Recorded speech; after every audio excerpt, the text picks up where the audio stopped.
Vamos para o nosso último tópico, o tópico 5, sobre a divisão do trabalho social e solidariedade nessas divisões.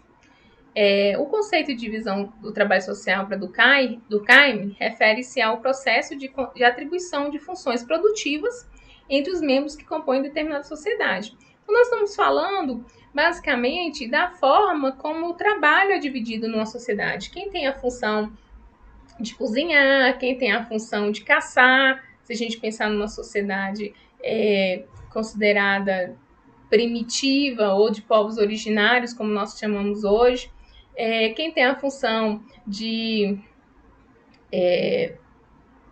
plantar, quem tem a função de tratar os alimentos, quem tem a função de vender os alimentos, quem tem a função de ser médico, de ser dentista, de ser policial, de ser governante e etc.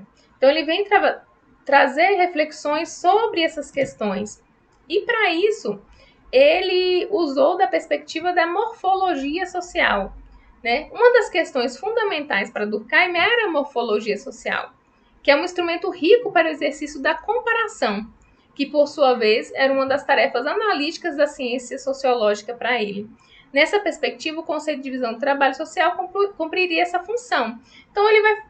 A perspectiva da sociologia, não só com Durkheim, mas com os outros autores também, Weber e Marx, vocês vão perceber sempre que a análise está baseada numa comparação entre diferentes formas sociais de existir, que existem no mundo. Então ele vai, através da comparação entre diferentes sociedades, trazer essa perspectiva sobre a divisão do trabalho social e como que isso acontece, como as relações sociais acontecem dentro dessa divisão. Então, para isso, ele fez uma classificação. Qual foi a classificação que Durkheim trouxe, né? Ele disse que dentro da divisão do trabalho social, nós podemos encontrar dois tipos de solidariedade. A solidariedade mecânica e a solidariedade orgânica. O que ele está chamando de solidariedade? Ele está chamando de solidariedade essa forma de atuar em que a relação social ela é muito importante. Em que a relação social e a forma como as pessoas fazem com que esse trabalho esteja relacionado a outras pessoas, essa interdependência, essa é a palavra, que essa interdependência entre as pessoas seja de uma forma ou de outra, mas que ela aconteça e seja definida a partir das formas como as sociedades pensam, agem e estão no mundo.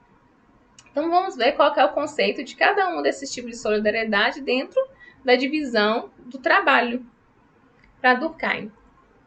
Então ele vai falar da solidariedade mecânica como uma solidariedade que é típica de sociedades menos complexas, né? Que eram as sociedades que eram chamadas de primitivas, ou seja, sociedades indígenas originárias da África, da Austrália, que eram esses lugares no mundo naquele momento que ainda, né, na América, na Austrália e na África, eram lugares que ainda tinha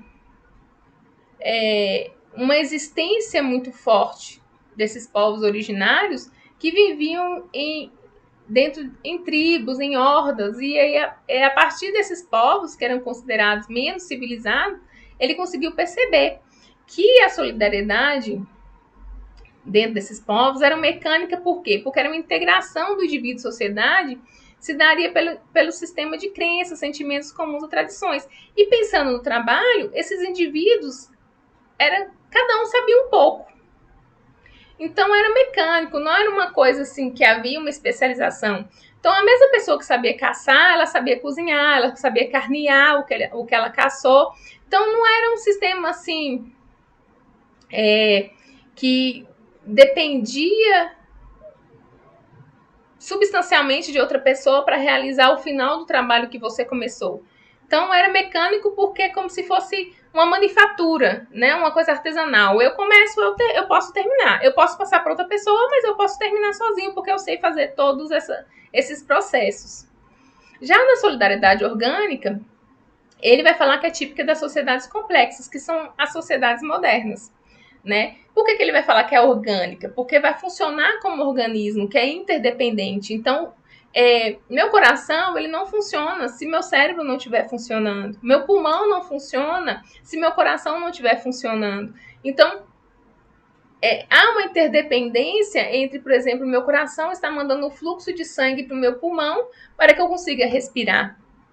Então, ele vai pensar essa sociedade como uma sociedade orgânica, de que cada um tem sua especificidade, tem sua forma de estar no mundo. Por exemplo, um médico. Um médico talvez não vai conseguir consertar um carro, porque ele não é mecânico de carros. Então, ele vai precisar, quando o carro dele quebrar, levar o carro dele no mecânico. Mas o mecânico de carros, quando ele sentir uma dor nas costas, ele vai precisar ir ao ortopedista, porque ele não consegue saber o que está acontecendo de fato nas suas costas por causa daquela dor, né? A professora, ela pode saber sobre sociologia, mas talvez ela não vai saber sobre por que o dente dela está doendo. Ela precisa ir ao dentista. E o dentista, antes de se tornar dentista, ele precisou do professor para ensiná-lo a função de dentista. Como está acontecendo com vocês agora, que precisam de uma professora para ensinar para vocês a função que vocês vão exercer também dentro da educação. Então, essa especialidade, né, essa coisa de cada um saber cada vez mais sobre algo mais limitado, faz com que haja essa solidariedade orgânica em torno dentro de uma mesma sociedade. A gente encerra o conteúdo aqui. E o que a gente viu nesta aula? Nós vimos um pouco sobre a vida e obra de Durkheim, sobre as vertentes filosóficas estudadas por ele para que ele pudesse construir seus próprios conceitos e formas de pensar a sociologia, suas categorias analíticas fundantes, o método sociológico dele e essa categoria que para ele era tão importante, que é a divisão do trabalho social e a solidariedade. Tá? Espero que vocês tenham conseguido compreender tudo até aqui. E qualquer dúvida, entre em contato comigo. Grande abraço e até a próxima aula.